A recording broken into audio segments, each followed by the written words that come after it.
E a futura ministra da Cultura, a cantora Margareth Menezes, indicada aí para ocupar o ministério na gestão do Partido dos Trabalhadores, acumula uma dívida de R$675 mil por infrações trabalhistas. O montante é composto por FGTS, férias e 13º não pagos aos trabalhadores. Dentre eles estão os músicos gestores e designers que trabalham com o artista há anos e agora reivindicam seus direitos de pagamento. Além disso, a futura ministra Margareth tem outras ações trabalhistas sem desfecho. Outro montante de R$194,9 mil.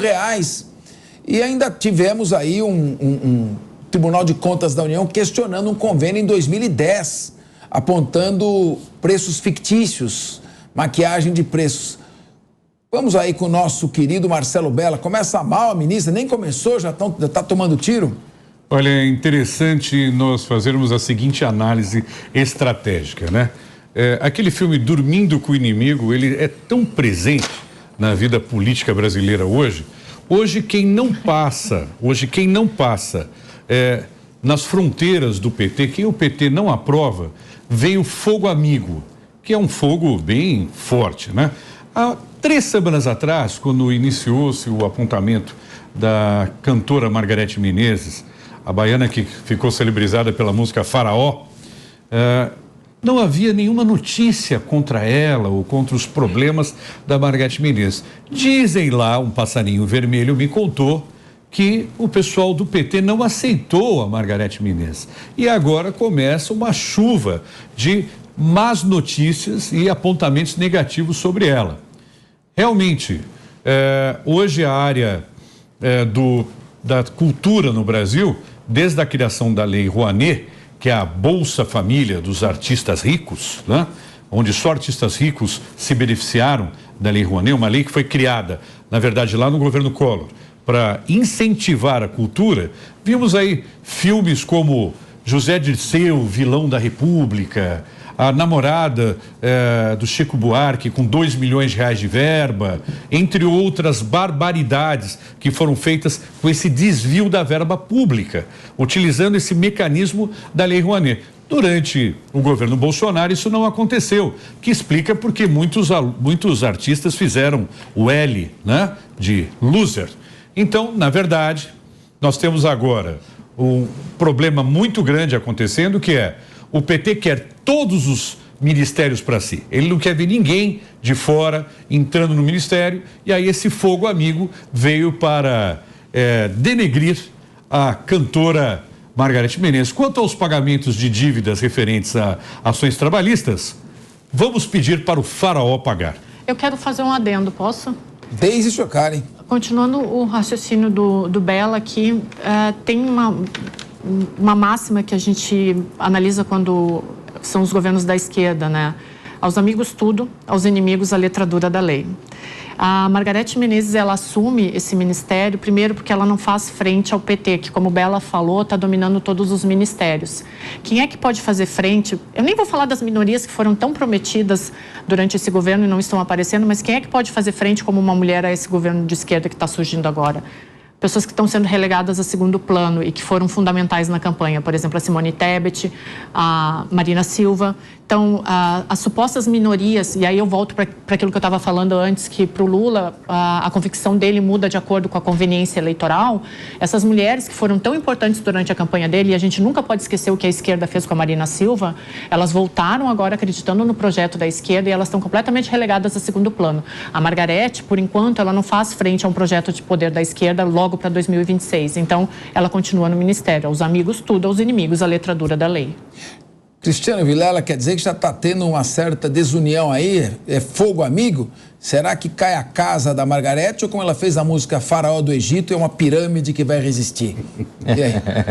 Olha, eu vejo que, infelizmente, a gente vê mais uma vez a forma do PT de se fazer política, de se construir um campo político que é justamente minando aliados, o que já rendeu maus frutos em outras passagens lá atrás, como a CPI dos Correios, como uma série de casos da política brasileira que acabaram emergindo a partir dessa forma desastrosa como o PT trata os seus aliados.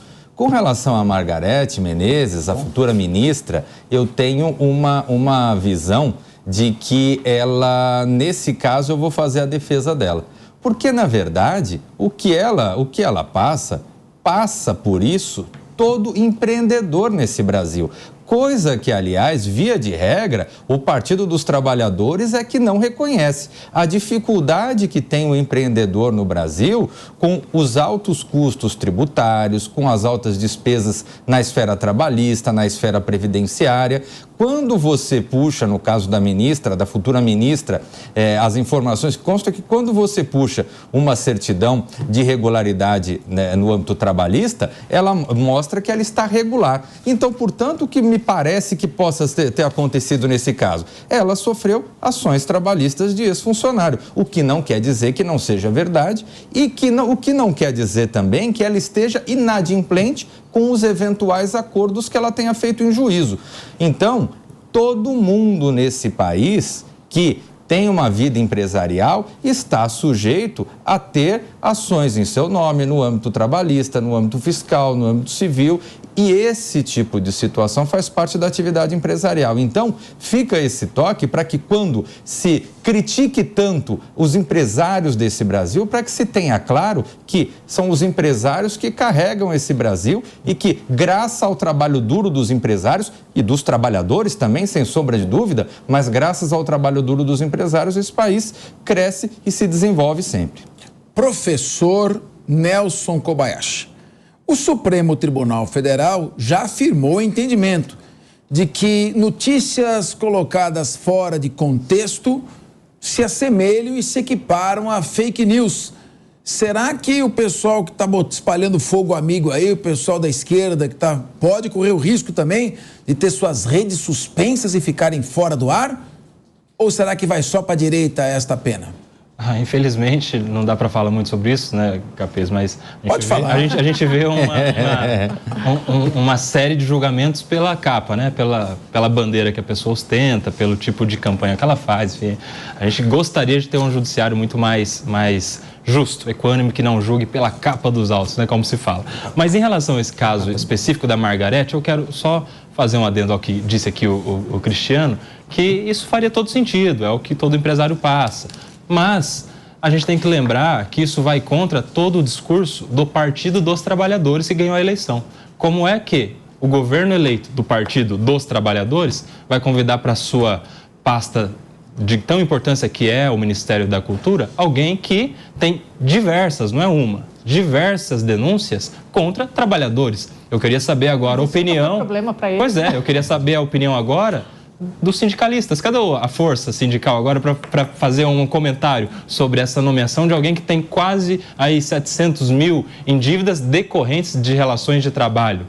Em outro aspecto, se fosse outra pessoa, se fosse outro governo, isso seria tido como uma exploração do trabalho, né? Então, certo, a gente sabe que os empresários, empreendedores têm muitas dificuldades, a carga tributária é complexa e altíssima, mas a gente precisa lembrar da incoerência com o discurso do Partido dos Trabalhadores. E mais, algumas das acusações, se vierem a se confirmar, são graves, porque, sabe, o desconto no olerite do INSS, do FGTS, que é descontado do salário do trabalhador, a acusação é de que ela fazia esses descontos e que não pagava as guias, não repassava.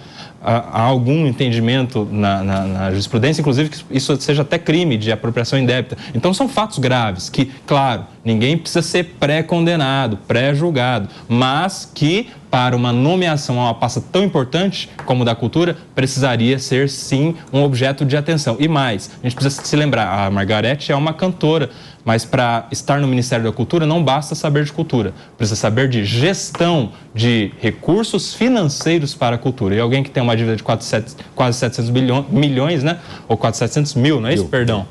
Não mostra aptidão, expertise currículo, história com boa gestão financeira. Você contrataria, Marcelo, alguém para sua empresa que chegasse lá para gerir os recursos da sua empresa com um currículo de dívida? Olha, na realidade, pegando um gancho importante aí do Nelson Kobayashi, isso é uma característica do governo do PT. A Margarete, a cantora Margarete, tem uma questão interessante aqui. Quando se falou no nome dela para o Ministério da Cultura, foi ela que falou primeiro, ela que deu a notícia. Ela deu a notícia antes da equipe de transição. E isso desagradou uma série de pessoas ali. No que diz respeito ao governo do PT e a tecnicidade dos seus ministros, no que diz respeito às pastas, nenhum deles ali tem tecnicidade. O que eles têm, na verdade, é corporativismo à cartilha do partido. Ou seja, eles estão reproduzindo o que eles já faziam lá no sindicato. É aquele grupelho de pessoas que sempre estiveram à frente dos sindicatos e agora estão à frente do país. Claro que para contratar alguém para as nossas empresas, nós contratamos por meritocracia e por currículo. Evidentemente que todos podem ter alguma coisa ali ou outra aqui, mas nós vamos contratar o melhor funcionário e vamos verificar se ele dá o melhor resultado, porque somos cobrados por resultados. Então, com essa turma que se apresenta novamente para controlar os ministérios, e não são poucos, do país, os resultados serão temerosos. Olha, o Nelson falou uma coisa que me deixou meio aqui na dúvida. Parece que ele sugeriu, eu queria ouvir a cientista política antes da gente passar para o próximo assunto. Parece que ele sugeriu que a esquerda costuma ser mais implacável, se comunica melhor e é mais eficiente na arte de destruir reputações do que a direita. É assim mesmo, Deise? Parece que eu ouvi na frase dele alguma coisa assim. Embutida. Eu acho que até eu falei isso antes. A esquerda ela é muito boa para o bem e para o mal, para criar narrativas, né? Então, foi isso que o PT fez durante os 8 anos, né? Eu reitero o início da nossa conversa aqui, quando eu falava que eles surfaram uma onda que vinha do Fernando Henrique Cardoso e na hora de manter isso, o governo da esquerda, ele foi omisso, né? Não conseguiu manter no segundo mandato. E aí o que eles fizeram? Entraram nessas medidas populistas. Eu trabalhava em Brasília nessa época, na época do segundo mandato do governo da esquerda. E trabalhava no Congresso Nacional. Eu lembro, para mim é muito forte a imagem da criação do PAC, por isso que eu falei disso aqui no início do programa, da criação do PAC, das medidas populistas, já visando o nome da Dilma Rousseff, que então era ministra da Casa Civil, porque teve que sair, se eu não me engano era o Palocci, mas por causa dos esquemas de corrupção. E eu lembro muito do hoje governador de Goiás, o Ronaldo Caiado. Tinha uma inauguração de uma obra do PAC, o Caiado pegava todos os dados daquela obra, mostrava a superfaturação. Eu lembro que a gente trabalhava muito em cima disso. Então, só que essa narrativa ela foi criada pela esquerda como se tivesse sido um benefício para a população, que era o que vocês falaram no início do programa, que nem tudo é em prol dos mais pobres ou do desenvolvimento social. Muitas vezes é só pela permanência no poder ou para manter o seu grupinho ali no poder. Então, sim, a esquerda é muito boa em criar narrativas. O Bela tem razão e isso é muito óbvio, porque é isso que eles fazem o tempo inteiro. Conseguiram agora. Eu sempre dou o privilégio da dúvida. Então, durante essa campanha, falaram que a prioridade é o Bolsa Família, o aumento real no salário mínimo. Ok, mas tudo que tem sido feito nesse período de transição mostra exatamente o que acontecia lá atrás. Uma criação de narrativas uma atrás da outra.